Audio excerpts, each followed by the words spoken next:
Earth 2, number 18, written by Tom Taylor, art by Nicholas Scott. Last issue, Superman returns, but now he's evil. He killed Steppenwolf, and he basically laid a smackdown on the entire world army. And also, Batman came back, and he is trying to free people from the equivalent of this world's Arkham.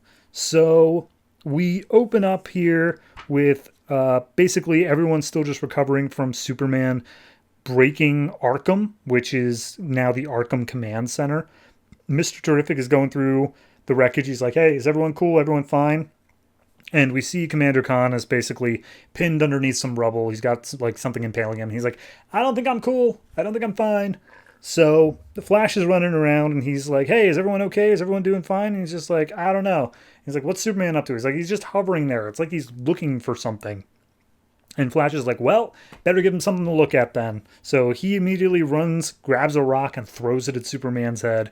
And immediately Superman just like lunges after him. And Flash is like, oh, this was a bad idea. I don't know why I thought this was a good idea.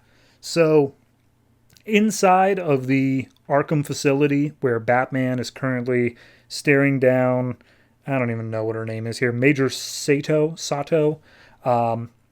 Sato's got the detonator to blow the whole thing to smithereens, and Batman's like, put down the detonator, man. And he's like, no, you're not Batman. I was there when he died. And Batman's like, I should have been the one who was there. And Batman, he told me that you were super cool and awesome, and you wouldn't be the type of person that blew this place up.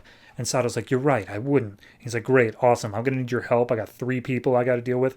And then Sato's like, except he never met me before. How would he know what I'm like? And Batman's like, oh, God, you just played me. All right, whatever. I don't have time for this. So Batman immediately just like tanks a kick to the face, grabs the detonator, snaps it in half. And Sato's like, oh my God, that thing was like steel. You're not human. What's going on? And then flying in from behind comes Red Tornado, which has the soul of Lois Lane inside of it.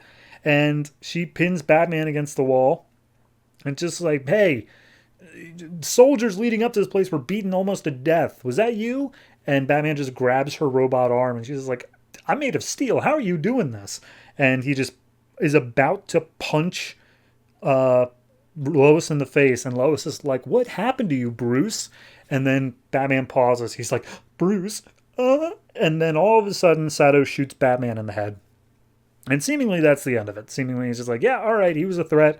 We secured it. Anyway, tell me where General Lane is so I can report this to him.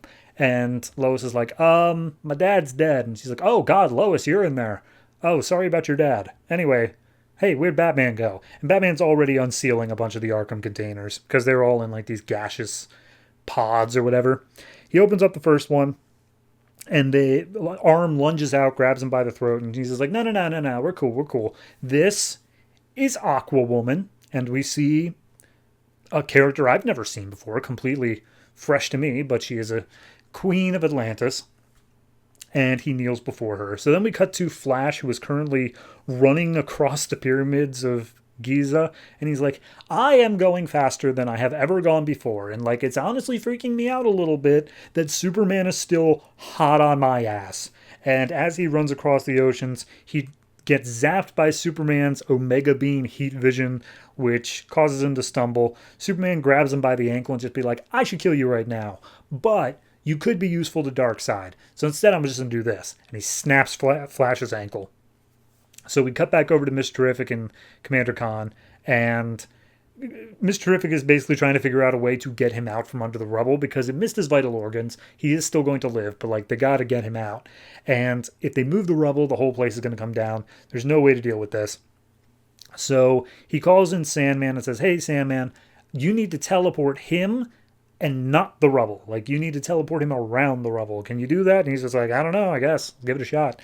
So they start teleporting out. Seems like it works, and they get out. Meanwhile, Mr. Terrific's talking to Terry Sloan. And Terry Sloan is just like, hey, we got to bail. This whole place might come down any second, and I'm frankly going to live. And Mr. Terrific's like, what about all the other people who are trapped here? And he's like, screw them. So at that point, they get called up. Superman's there in the room saying, hey, you guys, Darkseid wants you. And Superman contacts Bedlam, one of his siblings, I guess, of Darkseid, telepathically saying, hey, I've got the scientists here. They're captured. We're all good. Unleash the hordes. So back in the holding cells, Batman opens up another one. This one is blacked out, so we can't see who's inside. And inside is like a 13-year-old looking Jimmy Olsen. And apparently there's a terrorist group called Accountable that hacks into secret government databases and lets all their information out. Turns out it's just Jimmy, because Jimmy has the superpower of being able to interface with any technology and just immediately get it. So at that point, Jimmy's like, hey, how long have I been in there? And he's like, I don't know, a couple of years, like barely anything. He's like, oh, no, I expected it to be like the way distant future. Anyways, anyone have a phone on him? And he takes Sato's phone and immediately is able to just like see the entirety of the internet and just be like, oh, okay, Superman's back, but now he's a douche. And also there are parademons literally everywhere. And everyone inside's like, wait a minute, parademons, what? And it's like, yeah, they just started popping out of all of the different craters. Just parademons. Like it's World War VII or whatever number we're out there. So Batman's like, all right, well, in that case, we're dealing with Darkseid's like follow-up invasion. This is important. We got to get up topside now. But first, I have to get the last person I came for. And he walks over to the Joker's cell. And Sato immediately is like, whoa, now hold on. I'm willing to accept the kid, and I'm willing to accept Aquawoman. She hates that name, by the way. But there's no way the Joker is going to be beneficial for you to release. And Batman's like, I never said I was going to release him. And he pulls out a gun, and he shoots Joker in the head and says, all right, let's go. So, yeah. I mean, it's Thomas Wayne, right? Like, am I allowed to, like... It's clearly Thomas Wayne. He's brutal. He got all upset when he heard the word Bruce. It's got to be Thomas Wayne. But whatever. I think the origin issue is going to be in like 2 weeks or like a month and a half. I don't know, somewhere around there. It's an annual. We'll get to it when we get to it. Either way, I enjoyed this. I think it's solid writing here. I'm enjoying the different places it's going to. I do like this actually a little bit more than I was liking it in the first like 2 arcs or so, because I always felt that the book had a problem of it was juggling a bunch of different plot lines, but the plot lines were all over the place. Like just geographically, Earth-wise, they were everywhere. Right now, all the characters are centralized. They are focused on like 1 or 2 different things going on, but they are all in the same geographic place, which makes it a lot easier to follow the stakes of things and how things are moving around. So I like it. Tom Taylor's doing a great job on this, even if it's only been like 2 issues so far. So yeah, overall, I'm going to say this one is I'll give it a 7.5. Just because I think it did a good job with the reveals of who was in the pods and also making Batman interesting by like, oh, he may not be fully human. So something interesting's going on there as well. So yeah, 7.5. I'm really liking it.